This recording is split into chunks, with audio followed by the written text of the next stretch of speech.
Assalamualaikum warahmatullahi wabarakatuh. Anak-anak, alhamdulillah kita panjatkan puji syukur kehadirat Allah Subhanahu wa taala, di mana pada pertemuan kali ini kita bisa melanjutkan materi dalam keadaan sehat walafiat. Materi yang bab 3 ini sistem pencernaan makanan pada manusia. Yang pertama yang akan kita pelajari pada pertemuan kali ini yaitu uji makanan dan mengenal makanan-makanan yang dibutuhkan dalam tubuh manusia.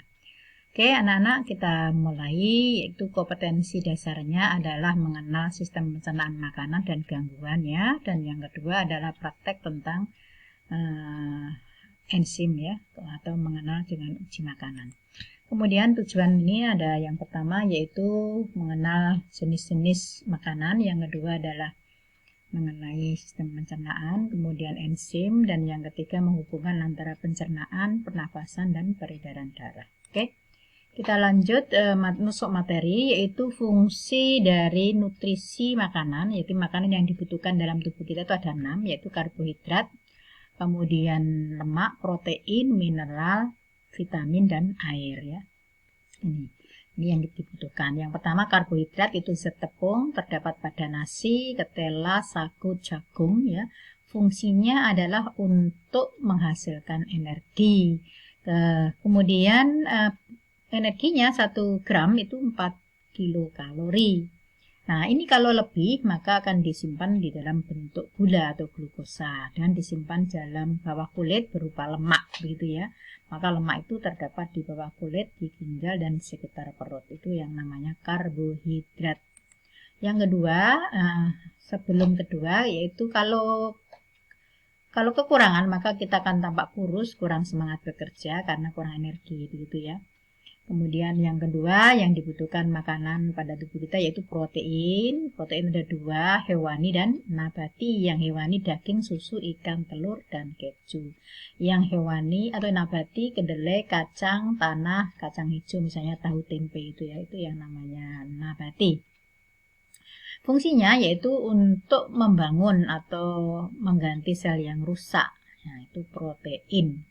Nah, kemudian bisa juga untuk pengganti untuk biokimia atau membuat enzim. Itu adalah protein.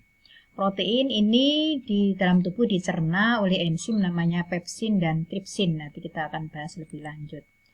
1 gram mengandung 17 kilojoule ya. Ini dalam protein ini yang kita butuhkan. Kemudian kalau kekurangan protein akan menyebabkan busung, lapar atau hongoridin. Kemudian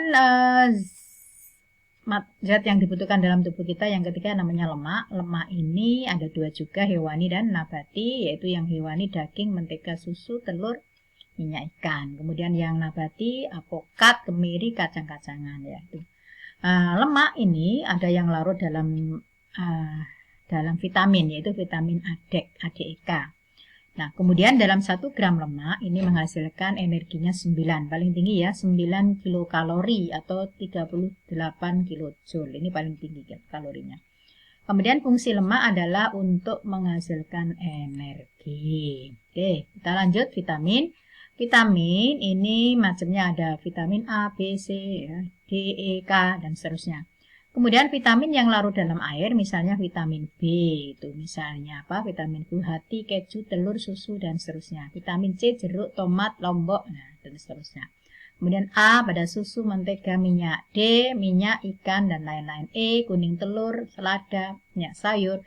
K, bayam, sayur, dan kemudian sayuran hijau.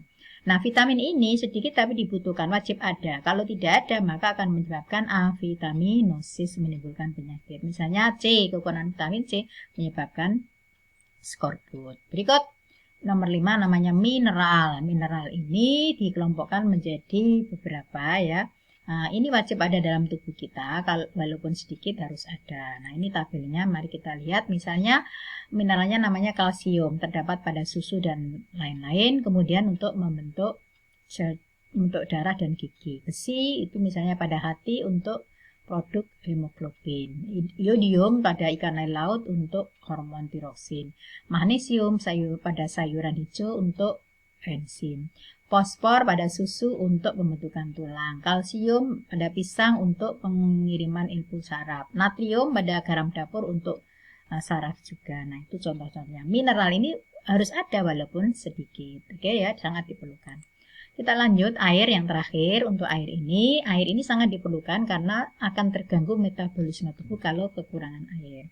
Nah, dalam tubuh manusia ini adalah 85% terdiri dari air. Maka harus tercukupi. Kalau kurang maka akan menyebabkan dehidrasi. Fungsinya air ini ya untuk air minum maupun sayur ya, ini pada sayuran fungsinya adalah utama adalah bahan sel, pelarut, pengatur suhu tubuh. Bila kekurangan air tadi sudah disebutkan yaitu dehidrasi. Oke. Jadi ada 6 saya ulangi yang dibutuhkan dalam tubuh kita, yaitu yang pertama adalah karbohidrat, kemudian lemak, protein, mineral, vitamin, dan yang keenam air. Kemudian dikenal istilah juga dalam tubuh kita 4 sehat 5 sempurna yang dibutuhkan dalam tubuh. Misalnya 4 sehatnya adalah nasi, lauk pauk, sayur, kemudian buah, dan yang kelima adalah susu. Nah itu.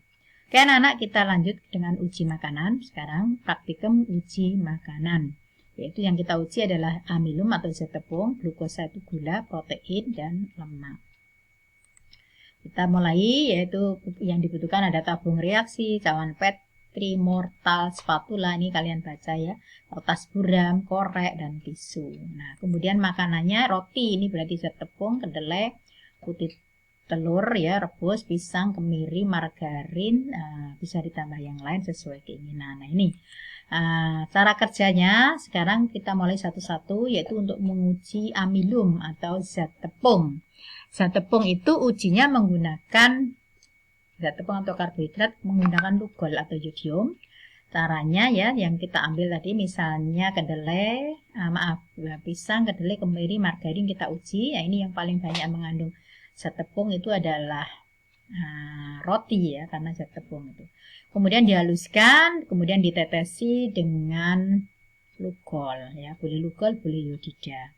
Setelah itu diamati. Nah, nanti kalau warnanya menjadi biru kehitaman berarti mengandung zat tepung. Kalau tidak biru kehitaman berarti tidak mengandung atau kurang kandungan zat tepungnya. Yang kedua, uji lemak. Sangat mudah, yaitu menggunakan kertas buram ya. Jadi kertas buram ditaruh saja, kemudian diolesi dengan kemiri, diolesi dengan mentega, begitu minyak. Nah, kalau tertimbul transparan maka berarti makanan tadi mengandung lemak. Mudah kan? Oke, kita lanjut. Uji yang ketiga namanya glukosa atau zat gula.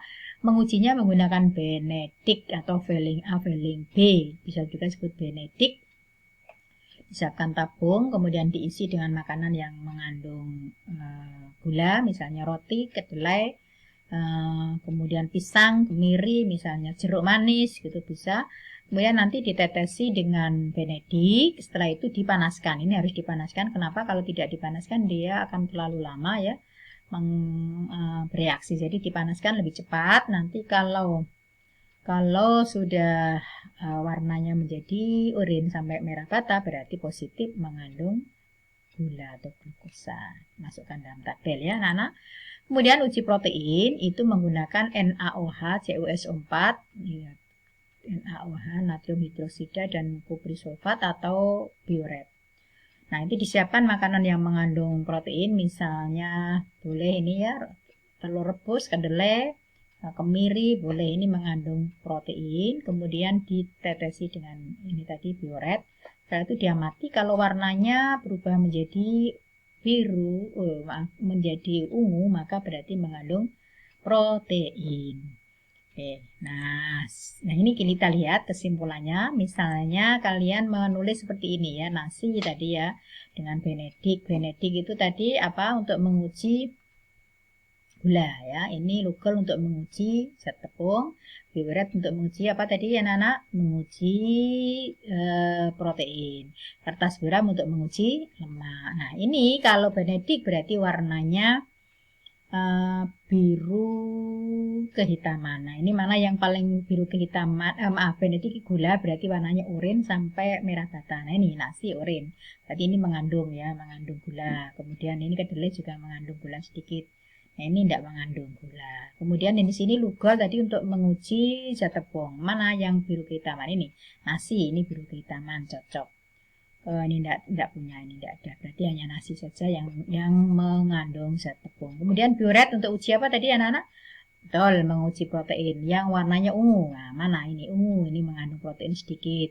Ini juga sedikit mengandung. Nah, ini putih telur ini mengandung protein yang paling banyak sama kemiri. Nah, ini berarti mengandung protein tinggi. Kemudian kertas buram yang paling transparan itu berarti yang paling tinggi yaitu putih telur. Ini berarti proteinnya zat lemaknya tinggi ya. Margarin ini juga tinggi, lemaknya paling tinggi itu margarin ya. Maaf, paling tinggi ini margarin. Kemudian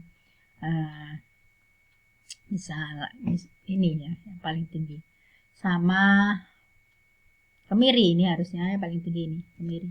Oke, itu sekarang kita simpulkan pada uji ini. Ini kesimpulan yang terakhir, maka dipelajari baik-baik, diingat-ingat ini ya.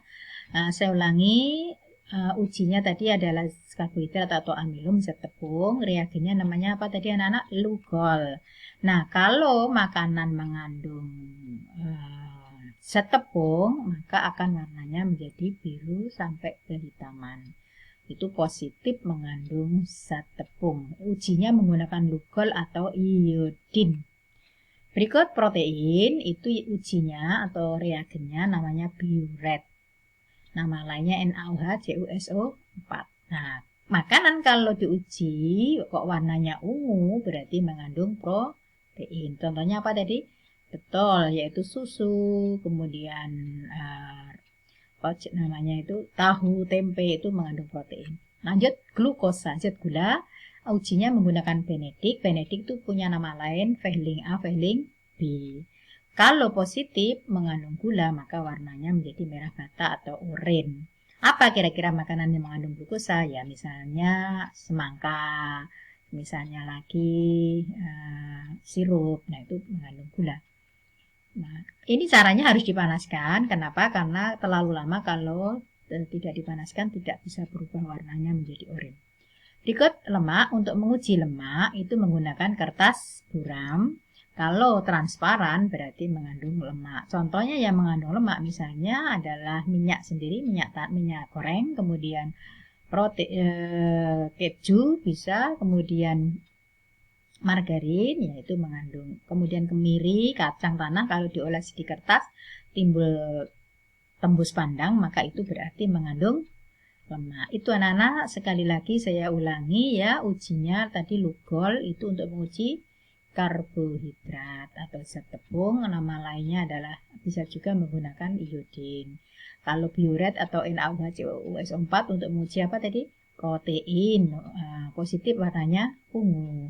Kemudian Benedict ini atau Fehling A, Fehling B untuk uji glukosa dipanaskan. Kalau positif warnanya oranye atau merah bata. Yaitu kalau lemak ujinya menggunakan apa? Kertas buram. Kalau transparan berarti positif mengandung lemak. Oke, cukup anak-anak. Nanti kalau tidak jelas boleh bertanya. Dan jangan lupa dibaca bolak-balik, dipelajari baik melalui video maupun sesuainya Bu Sofi kirim ya. Dipelajari benar-benar ini. Sering keluar ditanyakan di soal. Kemudian tugasnya silakan dikerjakan latihan soal uji kompetensi di LKS babnya sistem pencernaan mulai dikerjakan. Nanti pada pertemuan kedua nanti Bu Sofi minta untuk dikirim di e-learning ya. Sekarang masih dikerjakan saja dulu. Nanti kalau sudah saya buka untuk kirim linknya maka kalian kirim. Begitu anak-anak ya, cukup jelas saya rasa.